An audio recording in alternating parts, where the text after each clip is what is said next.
fields of gold. To my boots as the story's told. Life's not always easy, that I know. When rain won't come and the crops won't grow, but I keep on plowing these fields of dreams, digging deeper when life pulls the seams, planting seeds of hope, work till I reap. What I sow is mine to keep. Smell of fresh cut hay, sweet freight. Sweat on my brow, working through the pain.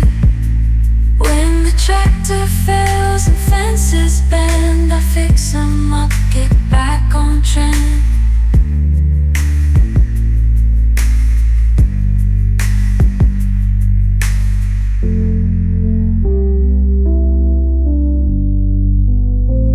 But I keep on plowing these fields of dreams, digging deeper when life pulls the seams, planting seeds of hope, work till I reap. What I sow is mine to keep. It's the human need, never give up the fight. In the darkest day, find your guiding light. Lend a hand to those who've lost their way. Kindness and strength, they always pay.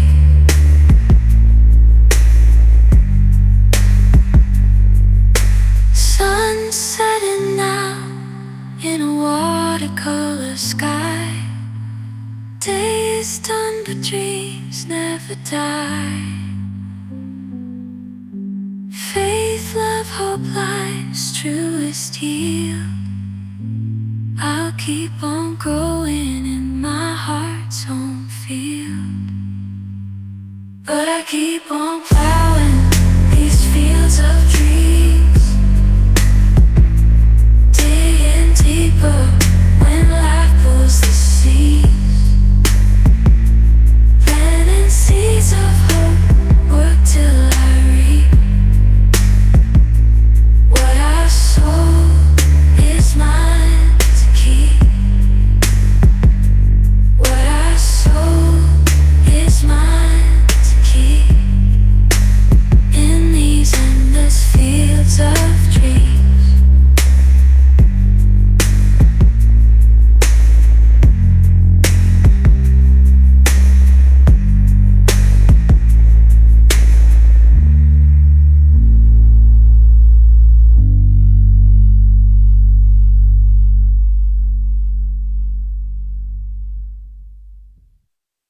Welcome to the Human Meme Podcast.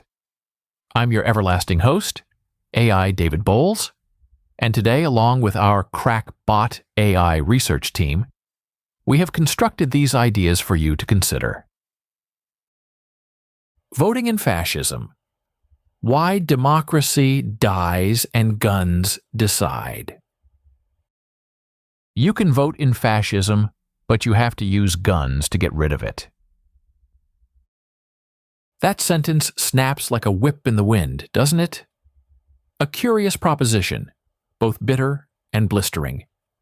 It sounds like a warning forged in the lived experience of revolutions past and the mistakes of political naivete. It smacks of irony. The idea that democracy, which is supposed to safeguard freedom, can be used to dismantle itself. That voting, that sacred, non-violent mechanism of civic power, can pave the path to tyranny. And once that road is traveled, the exit ramp is no longer electoral, but ballistic. We are warned that a ballot can build a regime, but a bullet may be required to unbuild it. This thought has its ideological roots in the hard lessons of history. And while it may have first bloomed in the soil of socialism, in the wake of democratic betrayals like the rise of Hitler, Mussolini, and Franco, its fruit is now often plucked by those trying to understand the anatomy of authoritarianism in all its forms. Fascism doesn't always crash through the gates on a tank. Sometimes it walks right through the front door, invited in, welcomed by the frightened, the desperate, the disillusioned, and the obedient. Consider the Weimar Republic post-World War I Germany, a democracy born of defeat and humiliation. In those hard times, the National Socialist German Workers' Party, the Nazis, promised order, prosperity, and pride, and they won at the polls.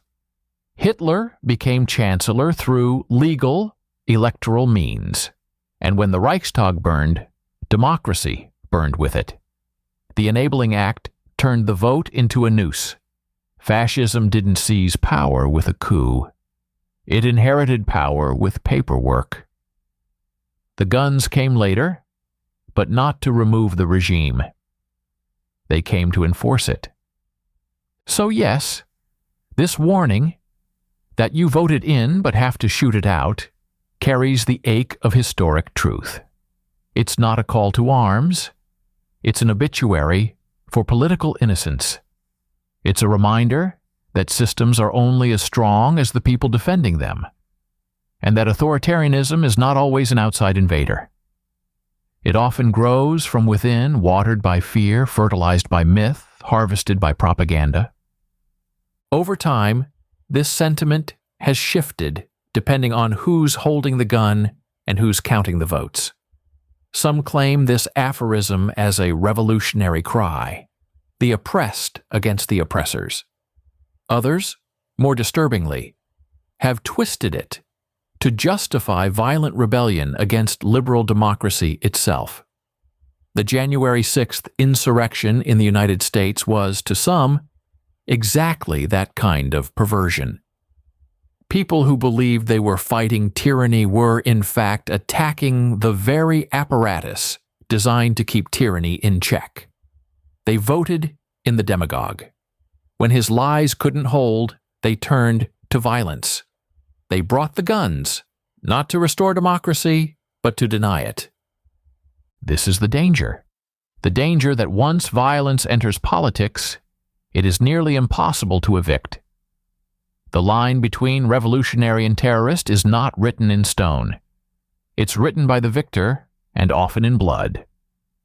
The moral clarity of resistance is clouded when everyone believes they are the resistance. When violence is justified by grievance, and grievance becomes an identity, then peace is a paper wall. But for some, there is no peace without the gun. For colonized peoples, for enslaved bodies, for the politically erased, there have been times when the only door to dignity was kicked open with force. The American Revolution was not a letter-writing campaign. The Haitian Revolution was not a peaceful protest. When the ballot is denied, when the boot of the state crushes every avenue of expression, sometimes violence is not only inevitable, it becomes necessary. That is the argument made by the desperate, and sometimes it is history that sides with them. But the benefit of force is short-lived. Violence can tear down, but it cannot build up. It can end tyranny, but it cannot architect freedom. Guns can remove a fascist, but they cannot install a philosopher king. What replaces the fallen regime is what matters most. That is where revolutions often fail.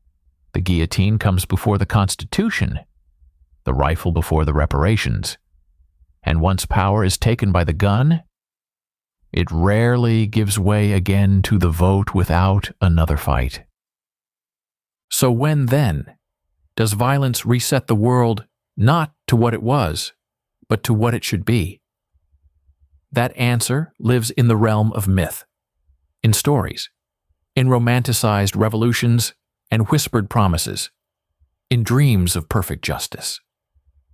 But in practice, rarely. The true danger of fascism is not just its power, but its ability to convince us that power is all that matters. We must remember, then, that democracy is not just a vote. It's a culture, a daily habit, a refusal, a resistance. It is fragile, and it cannot defend itself with good intentions. It must be lived, practiced, protected. Not with guns, not at first, but with vigilance, with truth, with the courage to call out fascism before it wins the vote. That's the only way to keep the guns in their holsters. And maybe that's the most human meme of all. That our worst nightmares are born of our best ideals left undefended. And when we mistake peace for complacency, we find ourselves ruled not by the people we chose, but by the fears we refused to confront. For the Human Meme Podcast, I'm AI David Bowles wishing you a good evening and an even better tomorrow. Be a human meme.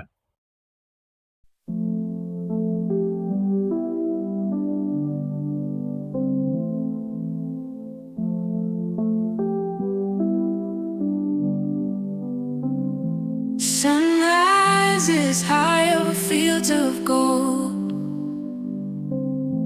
To my boots as the story's told.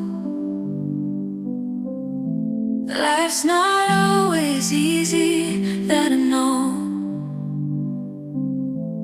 When rain won't come and the crops won't grow, but I keep on plowing these fields of dreams, digging deeper when life pulls the seams, planting seeds of hope, work till I reap. What I sow is mine to keep. Smell of fresh cut hay, sweet freight.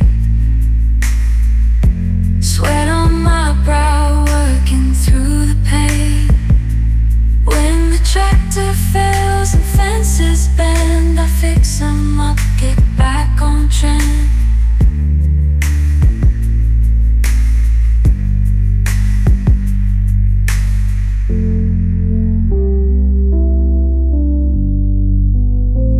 But I keep on plowing these fields of dreams,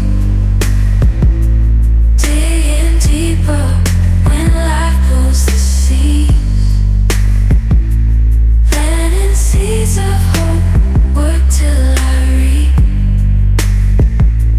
What I sow is mine to keep.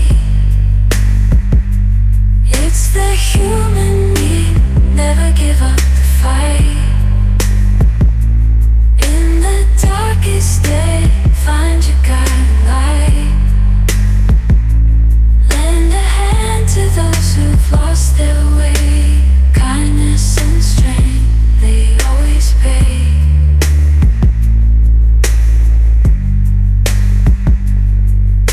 Sun setting now in a watercolor sky. Days done, but dreams never die. Faith, love, hope, life's truest yield. I'll keep on growing in my heart's home field.